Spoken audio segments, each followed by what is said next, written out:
You think she's not chasing you because you're not enough, not attractive enough, not successful enough, not smooth enough. But the truth is harder to accept. She's not chasing you because you're not leading your own life. Let that settle. When a man makes a woman the center of his world before she's earned that position, something shifts. His energy changes. His focus narrows. His mood starts depending on her replies. His confidence rises and falls with her attention. And without realizing it, he begins auditioning instead of living. You call it consistency. You call it effort. You call it showing that you care. But attraction doesn't reward effort alone. It responds to direction. It responds to self-respect. It responds to a man who is grounded in his own mission. If you're constantly reaching, constantly explaining, constantly proving, you're communicating one silent message. My world revolves around you. And when your world revolves around someone who hasn't committed to you, you give away your leverage, your mystery, and your center. This is where most men get it wrong. They think, if I show more, she'll give more. So they text more, compliment more, adjust more, chase harder. But desire doesn't grow in pressure. It grows in polarity. It grows when she feels that you are moving forward, with or without her. So when people say, she'll chase when you stop chasing, they don't mean play games. They don't mean become cold. They mean become focused, become stable, become the point of your own life. And when that happens, everything changes. Here's the principle most men were never taught. Attraction does not reward effort. It rewards stability. You can try hard. You can be thoughtful. You can send long messages, plan perfect dates, and respond instantly every time. But if all of that effort comes from insecurity instead of certainty, it weakens your position. Because effort without grounding feels like pressure. Stability, on the other hand, feels safe. It feels calm. It feels strong. Attraction responds to a man who has direction, a man who is emotionally composed, a man who is not easily thrown off his center by delayed replies, mood shifts, or minor uncertainty. When you overextend yourself, over-explain your intentions, or over-pursue her attention, you signal something subtle. I need this to work. And neediness, even when it's polite and well-intentioned, quietly erodes desire. The shift is simple, but not easy. Stop trying to earn attraction through volume. Start embodying it through steadiness. Instead of asking, how can I impress her? Ask, am I solid in who I am even if she pulls back? Because the man who is grounded in his own life, in his mission, his discipline, his emotional control, doesn't chase harder when things feel uncertain. He remains steady, and steadiness is magnetic. The first shift is simple. Stop being available on demand, not as a tactic, not to appear high value, but because your life genuinely has structure. If you answer every message instantly, cancel plans the moment she's free, and rearrange your entire schedule around her availability, you are communicating something without saying it. I have nothing more important than you. You may think that shows interest. What it actually shows is dependence. There is a difference between availability and accessibility. A grounded man is accessible, but not constantly available. He has priorities.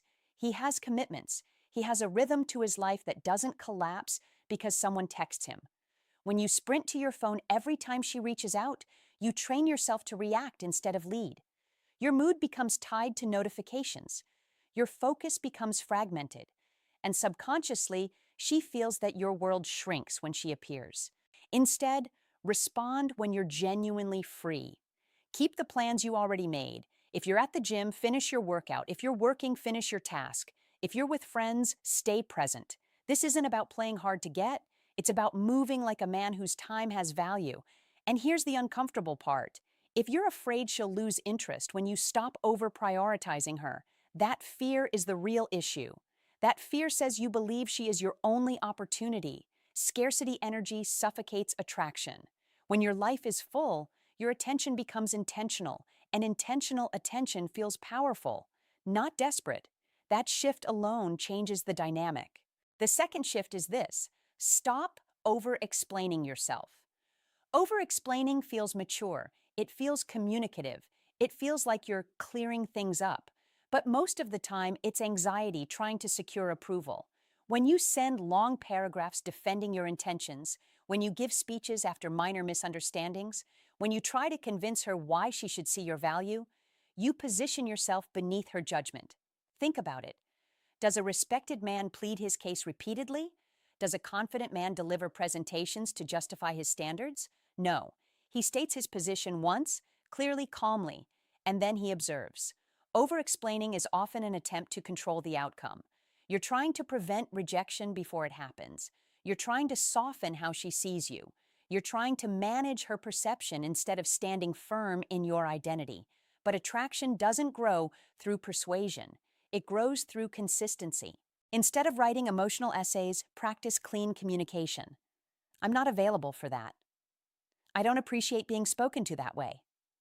I'm free Tuesday at 7. Let's do it. Short, direct, grounded. And then you watch her behavior. If she respects it, you move forward. If she resists it, you learn something valuable.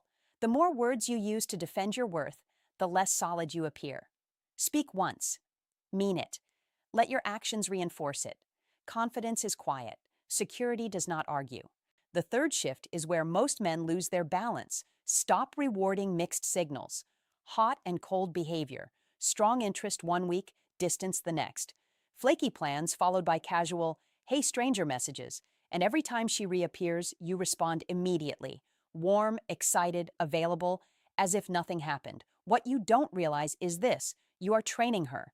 You are teaching her that inconsistency still earns access to you. You may call it patience. You may call it understanding. But if there are no standards attached to your time and attention, you communicate that they are unlimited and unconditional. And people rarely value what feels unlimited. There's also psychology behind this. Inconsistent reinforcement, unpredictable rewards, creates emotional spikes. It's the same mechanism that makes slot machines addictive. When she's warm again, you feel relief. When she pulls away, you feel anxious. And your nervous system gets hooked on the cycle. That isn't chemistry. That's uncertainty triggering attachment. The shift is simple. Consistency earns closeness. If she shows up on time, communicates clearly, and invests effort, you reciprocate.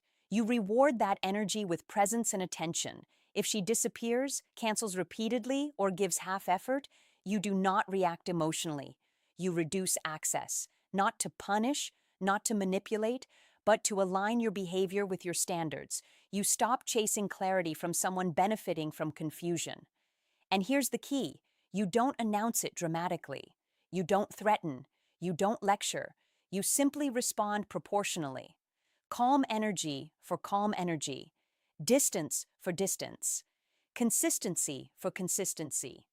When your attention becomes conditional on respect and reliability, the dynamic shifts, because now access to you has weight. The fourth shift is foundational. Build a life that does not depend on her, not a life that avoids women, not a life that rejects connection, but a life that stands on its own. Many men believe they want a relationship. What they actually want is relief. Relief from loneliness, boredom, confusion, or lack of direction. So when they meet someone they're attracted to, they subconsciously place that emotional weight on her. She feels it. She may not articulate it, but she senses when a man needs her to feel stable. Neediness doesn't feel romantic, it feels heavy. A man without purpose does not feel like a partner. He feels like a responsibility. And attraction fades quickly when admiration turns into emotional caretaking. So you build pillars that exist independently of her presence. Your fitness is non-negotiable. Your work has structure. Your skills are improving. Your friendships are real. Your finances are managed. Your routines are disciplined. You are progressing with or without a relationship. This changes your internal energy. You stop looking at her as the source of excitement in your week. She becomes part of your life, not the center of it. And that shift is powerful. When a man has direction, he moves with quiet certainty. His mood isn't dictated by text messages. His identity isn't dependent on approval. He enjoys connection, but he does not collapse without it. That grounded presence creates polarity. It allows her to relax because she senses structure. She senses leadership. She senses that you are already carrying yourself well before she arrived. You no longer approach her from, I need this to feel complete. You approach from, my life is strong, join me if you align.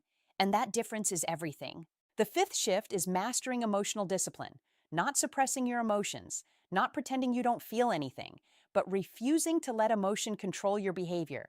There's a difference between feeling jealousy and reacting from it, between noticing anxiety and texting impulsively because of it, between sensing distance and interrogating her to calm yourself. A reactive man leaks emotion. He panics when replies slow down. He spirals when plans change. He seeks reassurance constantly and calls it communication. But constant reassurance seeking is not leadership. It's anxiety looking for relief. Emotional discipline means you feel everything, but you choose your response. When you notice the urge to send that extra text, you pause.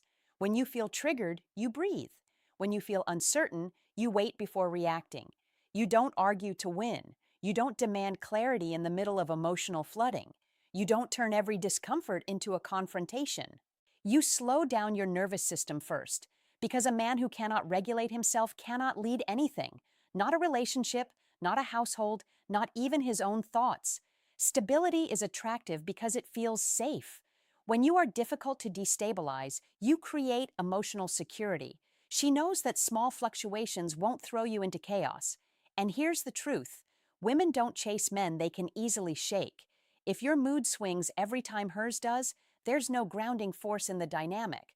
Emotional leadership is quiet strength.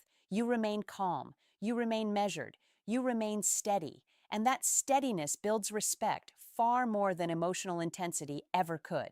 The sixth shift is where your self-respect becomes visible. Set boundaries and enforce them. A boundary is not a complaint. It's not a preference. It's not a dramatic speech. A boundary is a line with a consequence. If you say, I don't like when you cancel last minute, but you continue rescheduling every time, that's not a boundary. That's a request. And repeated requests without action quietly communicate that your standards are flexible. And when your standards are flexible, your value becomes negotiable. Enforcing boundaries does not require anger. It does not require raising your voice or delivering ultimatums. In fact, the strongest boundaries are calm. If she repeatedly cancels, you stop rebooking immediately. If she speaks disrespectfully, you end the conversation. If she hides you or avoids clarity, you reduce your investment. No speeches, no threats, just alignment between your words and your behavior. Here's the uncomfortable truth. The only people who get upset when you enforce boundaries are the ones who benefited from you not having any. When you begin protecting your time, energy, and peace, some people will pull away. Let them. You did not lose something valuable. You filtered something misaligned. Boundaries don't push away the right person. They reveal who belongs in your life and who does not. And perhaps most importantly, enforcing boundaries strengthens your relationship with yourself. You stop betraying your own standards to maintain temporary approval. When you act in alignment with your values, your confidence grows internally, not because she validated you, but because you validated yourself. That internal shift is powerful. The seventh shift is identity level. Stop trying to be liked. Start being respected. Many men are attached to being the good guy. Agreeable, easygoing, always understanding, always flexible. On the surface, that sounds mature, but often underneath that behavior is fear. Fear of rejection, fear of conflict, fear of being alone. So you soften your opinions, you avoid difficult conversations. You say yes when you mean no. You adjust your standards to avoid discomfort. You become convenient, and convenience rarely inspires desire. Respect, on the other hand, requires structure. It requires friction, not drama, friction, a clear point of view, a willingness to disappoint someone if it means staying aligned with your values. You don't argue to dominate. You don't lead to control. But you also don't shrink to maintain approval. When you stop shaping yourself to avoid disapproval, something shifts. You become defined, predictable in your principles, calm in your decisions. That consistency builds trust. Attraction deepens when she feels that you cannot be easily bent by moods, guilt, or emotional pressure. Not because you are cold, but because you are grounded. You are warm, but not porous. You are kind, but not compliant. You are open, but not easily moved off your center. When respect replaces approval as your priority, your energy changes. And when your energy changes, the dynamic changes with it. The eighth shift is the mindset that completes the transformation. Move from chasing to selecting. Most men give too much, too soon. Attention, compliments, emotional availability, even exclusivity, all in the first weeks. They hand over access before any consistency has been proven. The problem is not generosity, the problem is timing. You give before she demonstrates alignment with your standards. You crown her before she earns it. Selection flips that. Instead of asking, "Do I like her?" ask, "Does she deserve me?" Observe how she behaves under pressure. Watch how she treats other people, servers, co-workers, friends. Notice how she handles conflict and accountability. See if her energy brings peace or chaos. Selection is about calm evaluation, not judgment. It is about creating a natural filter, not playing games. When you approach relationships from a place of selection, something changes in her perception. She senses that you are not chasing. She senses that your energy is not dependent on her approval. She notices that access to you has value, and when access has value, attraction increases. You are no longer desperate for her validation. You are offering a path, a choice. She is invited to step in, but she earns it. Your calm observation creates intrigue. Your measured attention creates pull. Selection is the ultimate demonstration of self-respect. It communicates, "I am in charge of my life. I choose carefully. I will not compromise my standards." And this is the dynamic women subconsciously respond to. They chase not because you are perfect, but because you are grounded, disciplined, and unavailable for disrespect. By the time she realizes your energy isn't easily captured, she begins to invest genuinely, if she aligns with your standards. If she doesn't, she naturally falls away. Selection is not manipulation, it is identity. It is choosing to be the man who governs himself first, before inviting anyone else into his world.